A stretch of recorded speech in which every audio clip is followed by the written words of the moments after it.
અમદાવાદમાં ભેળસેળિયાઓ સામે ફૂડ વિભાગે કાર્યવાહી હાથ ધરી છે।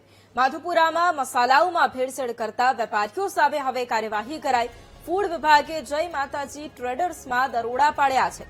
ભેળસેળ કરેલું 2000 કિલો મરચું, ધાણા પાવડર અને જીરું પકડી પાડવામાં આવ્યું છે।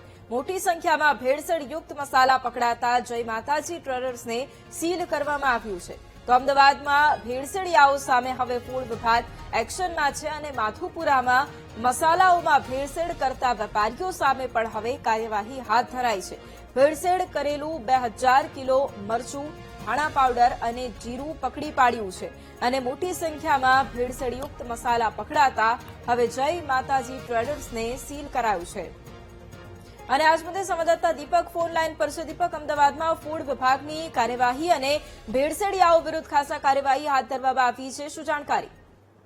બિલકુલ, અમદાવાદ શહેરના માધુપુરા વિસ્તારની અંદર જે ભેળસેળવાળા મસાલા છે તે વેચવામાં આવતા હતા। જય માતાજી ટ્રેડર્સ નામની જે શોપ છે ત્યાં દરોડા પાડવામાં આવ્યા અને ફૂડ વિભાગ દ્વારા 2000 કિલોથી પણ વધારે જથ્થો ઝડપવામાં આવ્યો છે, જેમાં મરચું, ધાણા પાવડર સહિત જીરુંનો પાવડર છે તે ભેળસેળ કરી અને વેચવામાં આવતું હતું, હોલસેલ ભાવે વેચવામાં આવતું હતું।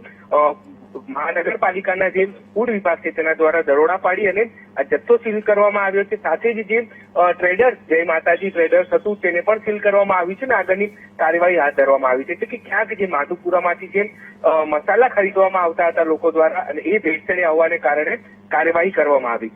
વૈભવી, બિલકુલ આભાર દીપક તમામ જાણકારી માટે।